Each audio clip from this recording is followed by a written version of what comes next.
one day away from the weekend and minutes away from being up to speed on world news events. I'm Carl Azus for CNN10. For months, bomb threats have been made at Jewish organizations and community centers throughout the U.S., Australia, and New Zealand. And for months, international investigators have been trying to figure out who's been making them. Yesterday, they arrested a suspect. Police say he's a 19-year-old Jewish man who holds citizenship in both Israel and the U.S. He was arrested in southern Israel. International police say he used camouflaging technology to cover his tracks. And while some leaders of Jewish institutions are calling the arrest a relief, others are saying they're bothered by the fact that the person suspected of making threats against Jewish centers is himself reportedly Jewish. Israeli officials are trying to figure out his motive. The suspect's lawyer says the 19-year-old has a history of behavioral issues and that he was diagnosed with an inoperable brain tumor when he was 14. In the U.S. alone, there have been more than 100 bomb threats this year against Jewish schools and centers in 33 states. Police believe most of the threats were made by one person and that copycats made some others. None of the threats was carried out. There were no actual attacks, but they did cause evacuations at some of the targets and anxiety among many Jewish people. We were scared to death. An auditorium of teenagers listening to 100-year-old Fanny Eisenberg, a survivor of the Nazi Holocaust, tell of unimaginable fear more than 70 years ago. 9 minutes on the clock. 100 people were dead. The students crowd around, wanting to say hello at Washington's Holocaust Memorial Museum. But now, at 100, anti-Semitism is back in Fanny's life. You know that happened. And now today you see things like the JCC. Yeah. What do you think about that? It kills me. More than 80 Jewish community centers and schools across the country have received bomb threats in a wave of anti-Semitism. And next door is the JCC. They got already 2 warnings about a bomb. That's next door to where I live. Explain to people what you think about all of this. I'm afraid to because I'm too honest. Tell me. No, it hurts me.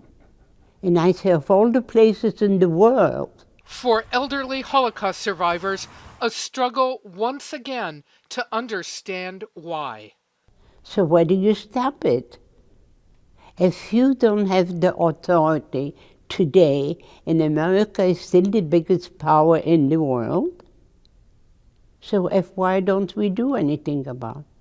Diane Saltzman works with survivors at the museum. The reaction you're seeing is refusing to give up. There's determination and even some defiance that they're not going to stop. Their message is really important. And Fanny Eisenberg's life is testimony to that. When the Nazis invaded Belgium in 1940, she had to send her daughter Josiane into hiding. She wouldn't see her for years. Even now, Fanny says the decision to separate was unbearably hard. How do you put the child away? That's the only thing I had. She joined the resistance, hiding Jews and working as a courier before she was exposed to the Nazis and sent to Auschwitz, surviving Nazi medical torture. The family eventually reunited and coming to America. Today, she and other survivors struggle to understand a simple question. Why do people hate? And I try to make people understand you cannot love each other, but you could understand others. You don't have to hate anybody. Barbara Starr, CNN, Washington.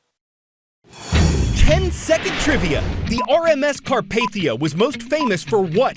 First transatlantic voyage, sinking the Bismarck, rescuing Titanic survivors, or first steamship?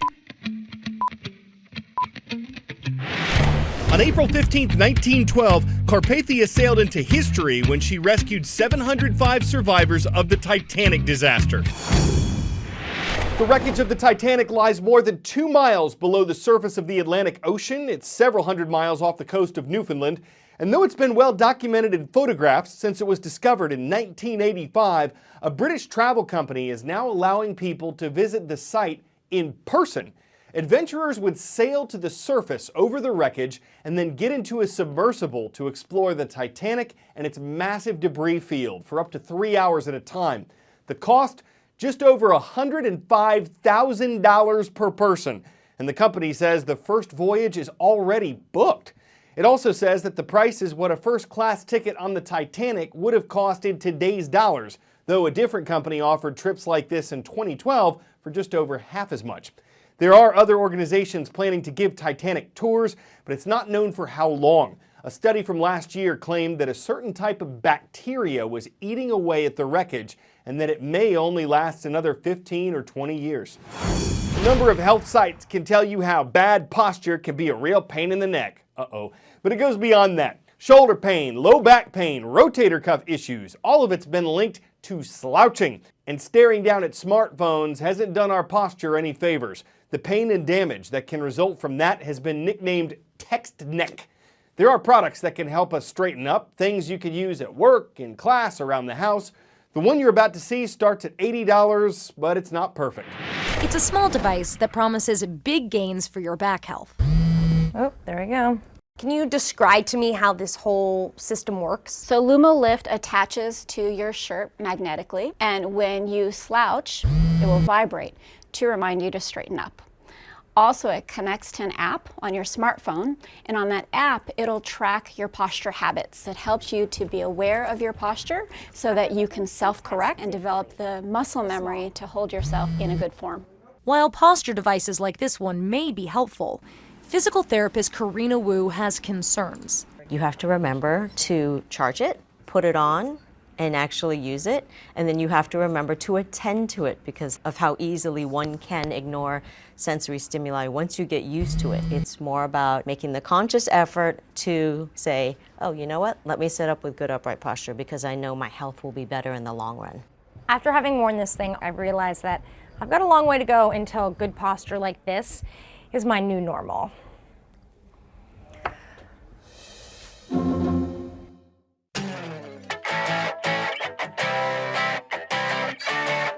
It's time to take a break, y'all, and we're going to the break room, a place where you first put on safety gear and then you get to break stuff and not get kicked out of the house.